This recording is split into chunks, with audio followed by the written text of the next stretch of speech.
విద్యుత్ ఉత్పత్తి పెంచినాం, పంపిణీ వ్యవస్థల్ని బలోపేతం చేసినాం, నాణ్యమైన విద్యుత్తును ఉచితంగా వ్యవసాయానికి అందించినాం, కొన్ని రంగాలకు నిరంతరాయం, అన్ని రంగాలకు కూడా నిరంతరాయ విద్యుత్ సరఫరా చేసినాం, క్రాప్ హాలిడేలు, పవర్ హాలిడేలు లేకుండా చేసినాం, రహదారులు, బ్రిడ్జిలు, భవనాలు, జిల్లా కలెక్టరేట్లు, మెడికల్ కాలేజీలు, పాఠశాలల మీద క్యాపిటల్ ఎక్స్పెండిచర్ చేసినాం, తెలంగాణ ఉజ్వల భవిష్యత్తుకు బాటలు నిర్మించినాం.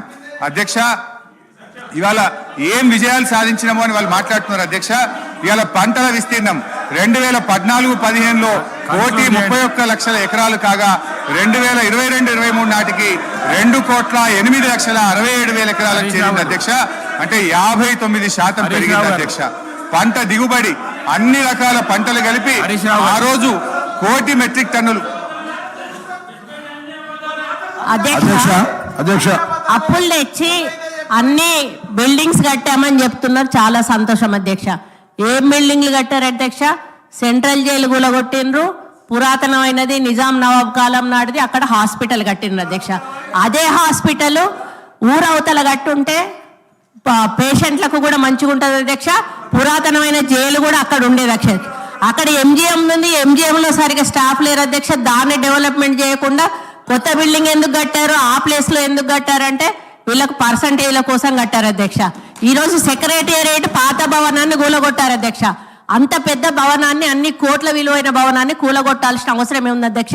దాన్ని ఇంకొక గాంధీ హాస్పిటల్లో, ఇంకొక నిమ్స్ హాస్పిటల్లో చేసి పేదవాళ్లకు హాస్పిటల్ని కేటాయించి ఈ సెక్రటేరియట్ బిల్డింగ్ ఇంకా ఎక్కడైనా కట్టుంటే అదే ఆస్తి కూడగట్టినట్టు. ఉన్న ఆస్తులను ధ్వంసం చేసి కొత్త ఆస్తులు కట్టుకున్నది ఎవరి కోసం? మీకోసం కట్టుకున్నారు, మీ పర్సంటేజ్ల కోసం కట్టుకున్నారు.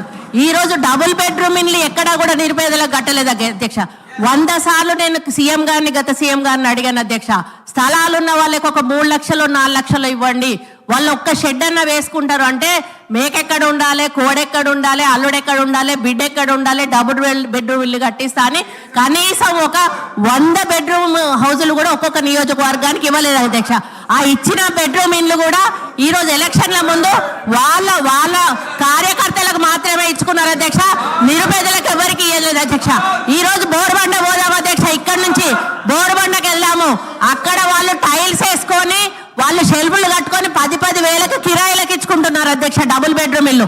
వీళ్ళు చేసిన పనులన్నీ కూడా దుర్వినియోగం చేశారు. అధ్యక్ష, అప్పులు తెచ్చి నిరుపేదలకు ఉపయోగపడి పని ఒక్కటి కూడా చేయలేదు. అధ్యక్ష, స్కూళ్ళు డెవలప్ చేయలేదు, ఉన్న హాస్పిటల్ డెవలప్ చేయలేదు, హాస్పిటళ్లలో స్టాఫ్ను రిక్రూట్ చేయలేదు, విద్యా వైద్యాన్ని పూర్తిగా నిర్లక్ష్యం చేసిన ప్రభుత్వం ఏదైనా ఉందంటే తెలంగాణ ప్రభుత్వం. అధ్యక్ష, మనం తెలంగాణ తెచ్చుకున్నది నీళ్లు, నిధులు, నియామకాలు.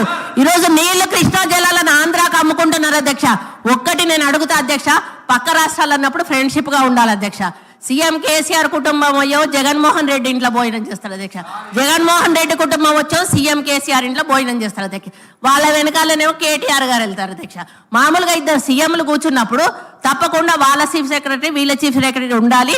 ఇద్దరి సీఎంల మధ్యలో ఏం సంభాషణ జరిగిందన్నది ప్రజలకు తెలియదు. అధ్యక్ష, ఇన్నిసార్లు వీళ్ళు కలిసినా కూడా వీళ్ళు ఏం మాట్లాడుకున్నారు అనేది ప్రజలకు తెలియదు. అధ్యక్ష, మళ్ళీ వచ్చినాక ఆంధ్ర మీద బయట తిడతారు. అధ్యక్ష, లోపల మాత్రం భోజనాలు చేసుకుంటారు. కేటీఆర్ గారు ఏం మాట్లాడుకున్నారంటే వాళ్ళు ఏదో అభివృద్ధి గురించి మాట్లాడుకుంటున్నారు, నాకు సంబంధం లేదని వచ్చి ఈయన ప్రెస్ ముందర చెప్తాడు. అధ్యక్ష, ఈ రోజు సెంట్రల్లో నీటి వనరుల గురించి మీటింగ్ పెట్టినప్పుడు ఎంతమంది ఇక్కడ నుంచి పోయారు, ఎవరెవరు పోయారు, ఎప్పుడు సీఎం పోయారు, అదొకసారి చెప్పమన్నాను. అధ్యక్ష, ఈ రోజు కేంద్రాన్ని ఎందుకు బద్నాం చేస్తున్నారు? అధ్యక్ష, ఈ రోజు మోడీ గారితో మీరు సత్సంబంధాలు ఎందుకు పెట్టుకోలేదు? ఈ రోజు యాదాద్రి విషయంలో చిన్నజీయర్ స్వామిని ఎంకరేజ్ చేశారు.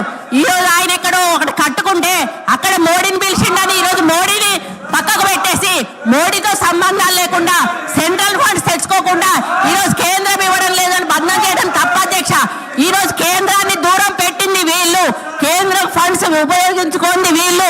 చాలా ఫండ్స్ ఈ రోజు రిటర్న్ పోయినాయి. అధ్యక్ష, కేంద్ర ప్రభుత్వ నిధులు, దాని వైఫల్యం పూర్తిగా గత ప్రభుత్వాన్ని నేను చెప్తా ఉన్నాను. అధ్యక్ష, దయచేసి ప్రగల్భాలు పలగకండి. ఈరోజు తెలంగాణ లాభాల బాటలో ఉన్న తెలంగాణను కాంగ్రెస్ పార్టీ మీకు అప్పచెప్పింది. నష్టాల బాటలోకి వెళ్ళి నిరుపేదల జీవితాలు మీరు బాగు చేయలేదు, కేవలం పెద్దవాళ్ళని బాగు చేశారు, పేదోళ్ళని ఎక్కడున్న వాళ్ళని అక్కడ ఉంచారు. ఈ వాస్తవాన్ని ఒప్పుకోవాల్సిన బాధ్యత మీ మీద ఉందని సందర్భంగా గుర్తు చేస్తా ఉన్నాను. అధ్యక్ష, ఏంది అధ్యక్ష ఇట్లా